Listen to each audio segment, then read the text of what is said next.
Bienvenidos al programa Preguntas y Respuestas. Comenzamos. Joel G.J. escribe diciendo: ¿qué quiso decir Jesús en Lucas 16:9 y cuál es la enseñanza para nuestras vidas en la parábola del mayordomo infiel? Sin duda es una parábola muy compleja de interpretar. Primeramente, es una parábola sobre la que no se puede sustentar una doctrina. Pero lo que está enseñando, generalizando el tema de la parábola, es a utilizar las riquezas correctamente, es decir, los recursos que los hombres generan y ponerlos al servicio del reino de Dios. Audi Hernández.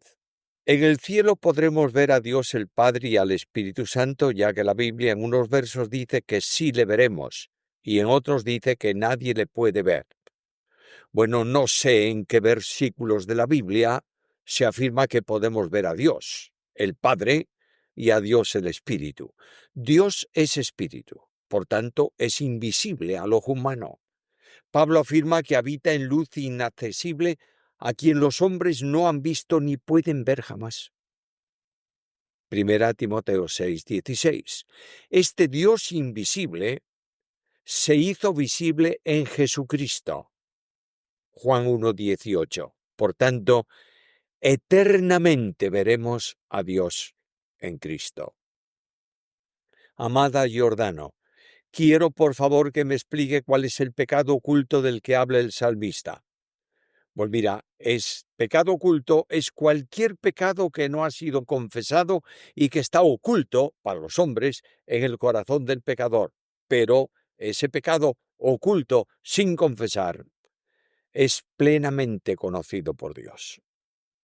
Marcos, quisiera saber en qué se diferencia la primera persona de la Trinidad y la tercera, sabiendo que la segunda persona es la única que se encarnó y que el texto bíblico dice que Dios es espíritu.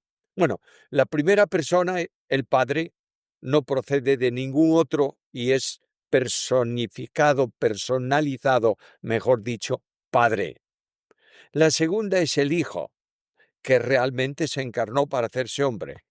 La tercera es el Espíritu, manifestación del amor intratrinitario. Por tanto, hay un solo Dios verdadero, el ser divino, y hay tres personas individuales, Padre, Hijo y Espíritu Santo, que son distintas entre sí, pero son inmanentes, son eternas, disfrutan de la misma vida, son consustanciales. Por tanto, eso es una definición de lo que es Dios.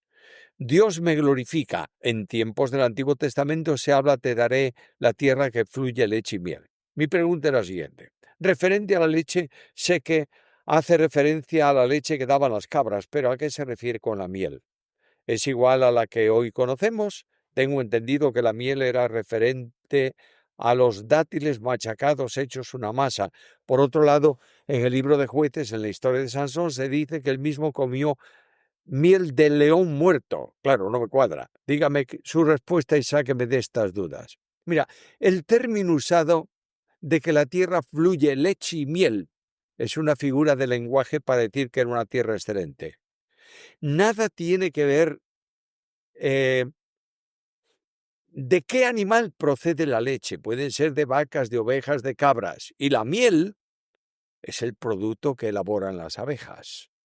Cuando se dice que Sansón comió miel de león, no quiere decir que el león la produjera, sino que Sansón había matado el león tiempo antes y probablemente dentro de las costillas del esqueleto del león, un grupo de abejas había hecho su nido, su colmena, y había producido miel. Por tanto, Sansón tomó la miel que estaba en el león. Israel, Saba. ¿Me podría explicar en cuanto a la segunda persona de la deidad qué es el engendramiento? Engendrar es establecer esa persona sin origen, es decir, eternamente, para que la segunda se personalice como hijo, que es engendrado, y la primera como padre, que es el que engendra. Eso no significa que no existiese la segunda persona en algún momento, sino que se trata de procedencia. La segunda procede de la primera por vía mental y se le expresa esa procedencia como engendrada del Padre. Iglesia Colonia Sarandí. Anteriormente le preguntaron por qué los fariseos iban a apedrear a una mujer encontrada en adulterio si los judíos no podían dar muerte sin el permiso de Roma. Su respuesta fue algo como que aquellos realmente no la iban a matar, sino que querían ponerle una trampa a Jesús. Pero Hechos 7, los judíos efectivamente le dan muerte a Esteban sin pedir autorización a Roma. ¿Cómo se explica esto? Los romanos habían prohibido a los judíos ejecutar la pena de muerte. Podían juzgar a la persona, sentenciarla a muerte, pero tenían que ser los romanos los que ejecutaban esa sentencia. En el caso de Esteban, posiblemente fue un linchamiento de los judíos más intransigentes y violentos, que no pedían permiso a nadie. Hicieron lo que les pareció mejor. Esteban Verón. Estoy teniendo algunos problemas para entender la impasibilidad de Dios, es decir, que Dios es impasible, es decir, no se ve afectado por los seres contingentes, según lo que yo entiendo. Es decir, que Dios no podía realmente sufrir, arrepentirse o ser afectado por las oraciones de sus hijos. Esto es lo que creo que se dice cuando se habla de que Dios es impasible. Pero cuando abro mi Biblia, leo lo contrario, veo que Dios se duele, se arrepiente de crear al hombre, atiende oraciones e incluso cambia de parecer cuando alguien intercede delante de él. ¿Es Dios impasible o es que yo he entendido mal este atributo? Si lo he entendido mal, ¿podría dar una breve explicación? La impasibilidad de Dios es un concepto teológico que se refiere, que expresa la idea de que Dios en su naturaleza divina no experimenta alteraciones internas causadas por circunstancias externas. Así lo enseña la Biblia, porque yo Jehová no cambio. Malaquías 3:6. Toda buena dádiva y todo don perfecto desciende de lo alto del Padre de las luces, en el cual no hay mudanza ni sombra de variación. Santiago 1:17. Las implicaciones son firmes. Dios no cambia, Dios no sufre. La participación de Dios en el sufrimiento humano es por y a través de Cristo. Cuando se habla de que Dios se duele, se arrepiente, se lamenta, etc., son formas antropomórficas, es decir, expresiones en forma de aspectos humanos para que por comparación entendamos lo que es la sensibilidad divina. José Manuel Cristo vive. ¿Me podría explicar sobre el texto que dice, el cual siendo en forma de Dios no estimó el ser igual a Dios como cosa que aferrarse? ¿Qué significado realmente tiene? Enseña la manifestación de amor de Cristo al dejar sus derechos eternos como Dios y venir a la experiencia del hombre. Lidia Cordero, he oído a dos pastores decir que Jesús le dijo al joven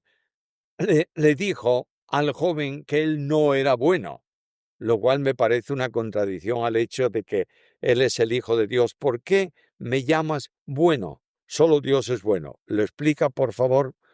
No hace falta explicación. Está muy claro. Jesús le dice al joven que solo Dios es bueno.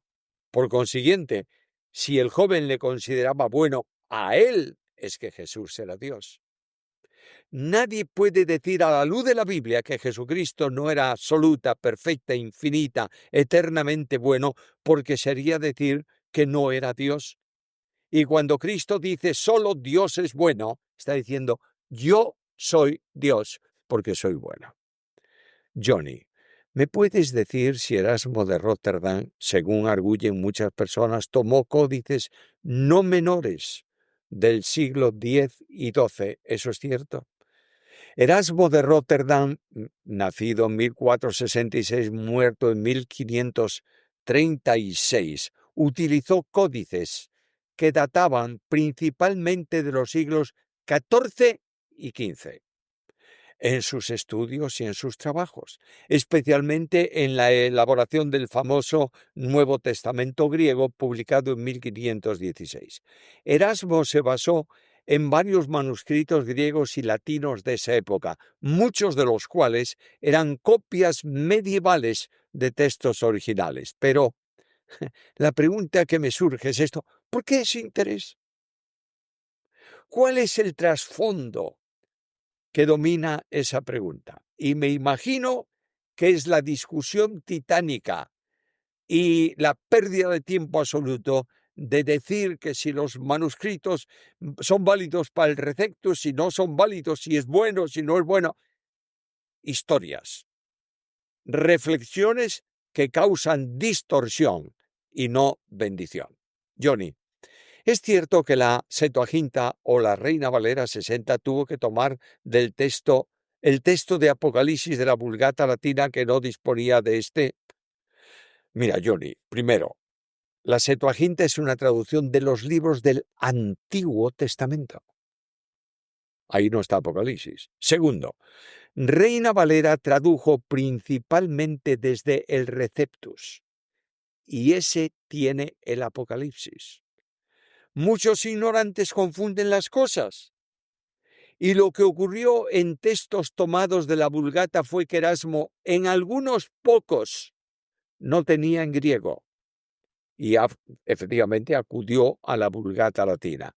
Lo que sigue llamándome la atención, lo acabo de decir en la pregunta anterior, es ese interés por los manuscritos, que quienes manifiestan ese interés conocen muy poco o nada de los manuscritos griegos. Amigos míos queridos, estamos recuperando cuestiones saldadas, arregladas, hechas, resueltas específicamente siglos atrás, y las estamos removiendo a ver si montamos un problema, si generamos una contienda. Se está hablando de si el Theotokos o el Cristotokos, resuelto hace siglos en los concilios. Se ha hablado si el Espíritu Santo procede del Padre y del Hijo o solamente del Padre por medio del Hijo, asunto resuelto también hace siglos en la historia de la Iglesia.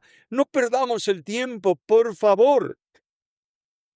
Estudiemos la Biblia, leamos la Biblia y dejemos todas esas cuestiones que no edifican y persistamos en lo que es bueno. José Villanueva, ¿a qué se refiere Eclesiastés 7:16 con no hagas demasiado justo? No hagas demasiado justo, o en otras versiones, no seas demasiado bueno. Eclesiastés hay que interpretarlo, especialmente esas frases, desde la óptica del libro, que es un testimonio de lo que ocurre bajo el sol, en donde todo extremo puede ser dañino. El libro cambia al final, cuando recomienda a los hombres que miren por encima del sol y busquen a Dios. Cristian Ferreduela. He empezado a conocer un poquito sobre la formación de los evangelios y hay varias formas de explicarlo. Se menciona que hay dos fuentes anteriores, una llamada Q y otra M, pero queda en una hipótesis. En el tiempo que tiene para contestar, ¿podría darme una explicación de esto? Una seria advertencia. Cuando estudias desde el campo liberal y del pensamiento liberal los evangelios, te dirán que Marcos es el primer evangelio y que los otros lo tomaron como fuente, y que Marcos tenía dos fuentes anteriores de donde tomó esas referencias, la Q y la M. No hay ninguna documentación de esas fuentes para el Evangelio según Marcos, de modo que afirmarlas es buscar la credulidad de las personas y dejar en cuestión que el Evangelio según Marcos haya sido inspirado y convertirlo en una historia más. Aléjate del liberalismo y no pierdas el tiempo con fuentes que no existen. y que lo único que pretenden estos que las usan y las enseñan como verdades, es decir, Marcos no escribió el Evangelio, o Mateo o Lucas, inspirado por Dios, lo copió de otras fuentes. ¿Cuáles son? Q y M. Bueno, ¿y dónde están? Y además, ¿quiénes escribieron esas fuentes? Hermanos queridos, el liberalismo humanista busca desprestigiar la Biblia y negar la inerrancia. Dios les perdone. Rafael Llerena, pastor, muchas bendiciones. Admiro mucho su sapiencia y estudios de la palabra, pero cuando trata la doctrina de salvación, no comparto la interpretación que le da a los versos que aseguran que la salvación se puede perder. Quisiera que analizara palabra por palabra, y son muchos. Ezequiel 18, Ezequiel 33, Hebreos 2, da una serie de... Por favor, haga su interpretación sin preconcebir la doctrina calvinista. Supongo que estás diciendo de textos que hablan de, teóricamente, supuestamente, de doctrina de la pérdida de salvación, ¿verdad? Y que llamas doctrina calvinista a la doctrina que afirma la seguridad eterna de salvación. Primeramente, no existe doctrina calvinista, sino doctrina bíblica, que afirma que la salvación no puede perderse. El texto de Ezequiel 18 no es para la iglesia, es una profecía en relación a Israel. Lo mismo ocurre con Ezequiel 33, 14, 18. No confundamos Israel en el entorno histórico de la profecía con la iglesia, que no está presente en ese pasaje del Antiguo Testamento. Hebreos 2 es un capítulo que afirma que el creyente debe tener mucho cuidado con mantener la vida de santificación si no quiere caer en el juicio de disciplina, pero en ningún lugar se habla de pérdida de salvación. La porción de Hebreos 10, 26, 39 habla del que trata de pecar voluntaria, conscientemente contra Dios. Es decir, se trata de una persistencia en el pecado. Si persistimos, si continuamos pecando. Es una referencia a lo establecido en la ley para el pecado voluntario, para el que no había sacrificio expiatorio y debían ser cortados del pueblo, pero no supone en modo alguno la pérdida de la salvación. Primera Corintios 10, 2 habla de la caída espiritual en el pecado. Todos caemos alguna vez, pero no hay afirmación alguna de pérdida de salvación en ese contexto. Los textos finales de las cartas a las iglesias llaman a los creyentes al arrepentimiento y a la atención para no caer en las faltas denunciadas por las cartas. Nadie confunda los textos, por favor. Pablo afirma que no hay condenación para los que están en Cristo Jesús. Punto final. Romanos capítulo 8, versículo 1. Déjame afirmar contundentemente, no es bíblico enseñar que la salvación puede perderse. La salvación no puede perderse jamás. Ángel Fernández Vidal. Hay un líder que nos dice que cuando estamos enfermos o se nos estropea el coche, por ejemplo, estamos siendo atacados por el enemigo. Yo no creo que Satanás se ocupe de esas cosas, sino más bien de engañar con falsas doctrinas vistiéndose de luz. Estoy en lo correcto. Mira, mi querido amigo, hay quienes ven demonios hasta en la esquina de la puerta de la casa. Y hay quienes echan la culpa a Satanás de todo cuando no es así. El coche se estropea, ¿por qué? Porque es una máquina que tiene averías. No porque un demonio le meta la mano en el motor.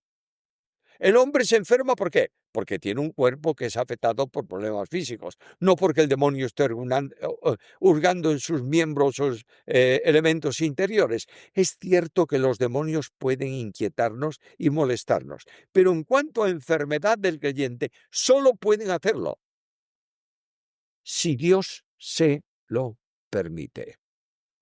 Lidia Cordero, mi pregunta anterior sobre el sábado es porque algunos dicen que Dios no hizo la creación en una semana de 6 días, pero si así no fuera, ¿por qué consagró el último día y dice en 6 días hizo Jehová cielos y tierra, por tanto guardarás el día de reposo? ¿Puede ampliar este concepto? La palabra día en la Biblia tiene dos acepciones, una 24 horas y también un tiempo largo. Por ejemplo, se habla del día de la gracia, no son 24 horas. Se habla del día de Dios, no son 24 horas. Se habla del día de Cristo, no son 24 horas. La creación fue hecha en 7 tiempos, a los que la Biblia llama días para que podamos entenderlo. Pero no dice cuánto duró cada uno. Lo que sí es cierto es que Dios hizo todo en 6 tiempos y después el séptimo descansó. Eso es lo que estableció para Israel, descanso del sábado, porque no porque Dios lo necesitaba, sino que, como dijo Jesús, el sábado está hecho para el hombre y no el hombre para el sábado. Lo que es cierto es que el hombre tiene que descansar, debe descansar un día de cada 7. Manuel, en Génesis dice que el mundo estaba desordenado y vacío. Mi pregunta es, si no había nada, ¿cómo fue desordenado? Nota, mi hermano querido, cómo empieza Génesis. En el principio creó Dios los cielos y la tierra. Y después de eso, dice que la tierra estaba desordenada y vacía. Por tanto, lo que dice es que la tierra fue ordenada por Dios para que viniera a ser como es hoy. Primeramente el agua, luego la tierra, los animales, finalmente el hombre. Dios estableció un orden, por eso dice que el Espíritu ordenó, se movía sobre la faz. Si se movía sobre la faz y ponía orden, es que ya existía la tierra.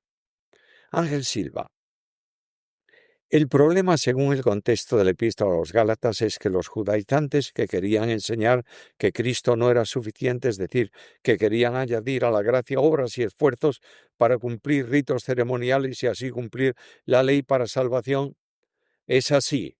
Los judaizantes, por decirlo de forma que se entienda, decían que si no se hacían judíos, se circuncidaban y guardaban la ley, no podían salvarse. Eso es lo que Pablo combatía, porque los judíos necesitaban ser justificados por la fe, como los gentiles, y la circuncisión era una señal para ese pueblo, no para el resto. Y la ley ceremonial igualmente era para Israel, no para las naciones. Ángela Silva, ¿la iglesia de los Gálatas eran creyentes verdaderos? Sí, pero estaban a punto de claudicar en su fe por las enseñanzas de los falsos maestros.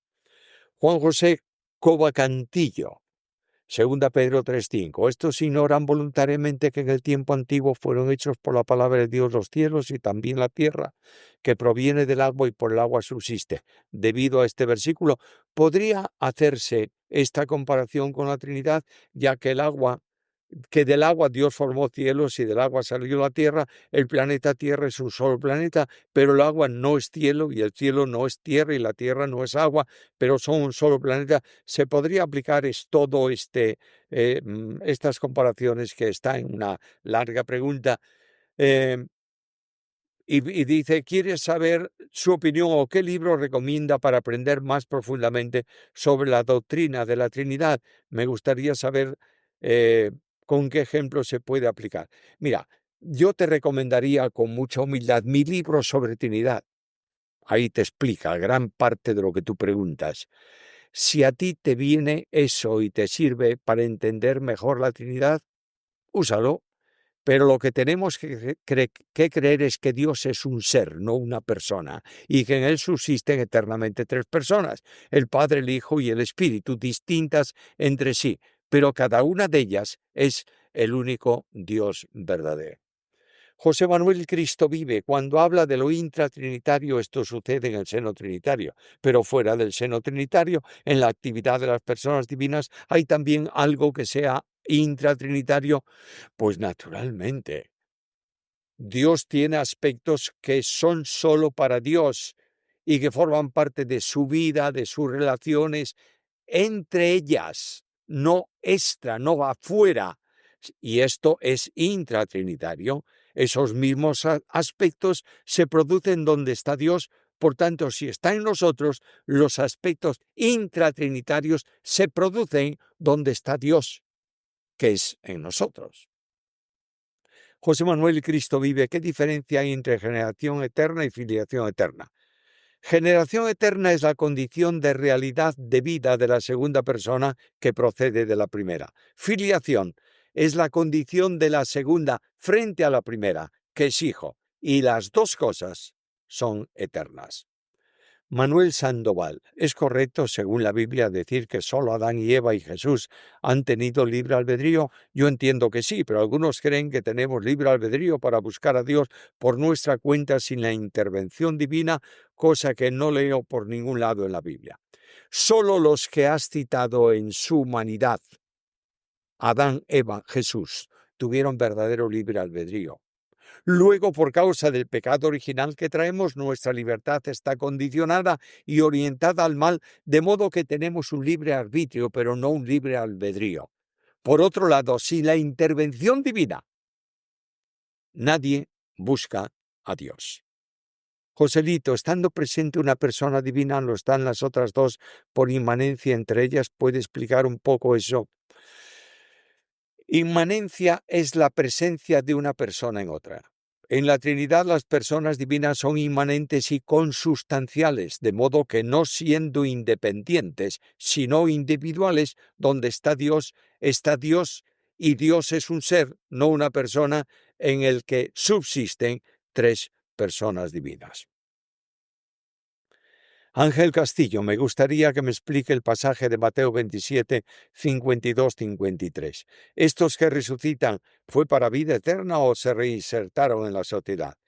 La Biblia no dice nada, pero no debieron insertarse en la sociedad, sino que les fue permitido presentarse, manifestarse a otros y regresaron luego al estado que les correspondía y que tenían ya después de su muerte física.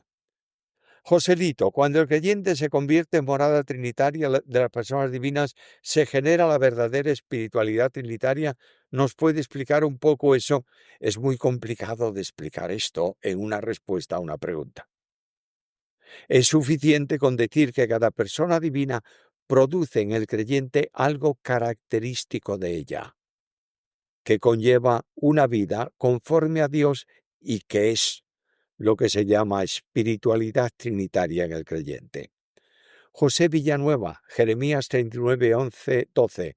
Fue por revelación divina que Nabucodonosor cuidó de él, es decir, de Jeremías, o porque era conocido por el rey. Es porque Dios lo había determinado así. Edgardo Ospino, mi pregunta es a base del siguiente verso. La ciudad no tiene necesidad de sol ni de luna que brillen en ella porque la gloria de Dios la ilumina y el Cordero es su lumbrera. Apocalipsis 21, 23. ¿Qué bendición se puede saber de que sea el Cordero quien ilumine y no solo luna, siento la necesidad de saber qué puede significar esto para los salvos? Nada en especial, sino que Jesús, el Cordero de Dios, es también la luz. Y la luz de Dios ilumina la ciudad más que el mismo sol. Por eso no necesita luz cuando tiene la de Dios. Esto debiera hacernos responsables de lo que somos viviendo a Cristo. Y por Él somos también luz en el mundo que alumbra sus tinieblas. Llegamos a la última pregunta del programa de hoy. Iván Saavedra Lugones. Mi pregunta es en cuanto al llamado de la esposa del pastor al ministerio.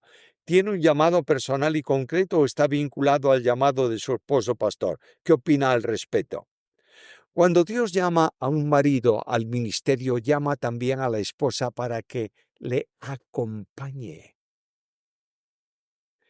en lo que supone un cambio de vida, un esfuerzo personal, la capacita para esa nueva forma, ese nuevo formato de vida. Pero el don o dones que el marido tiene, no los tiene también la esposa por ser esposa del que tiene un don, sea pastor o no pastor. Así que la esposa del pastor no es la pastora.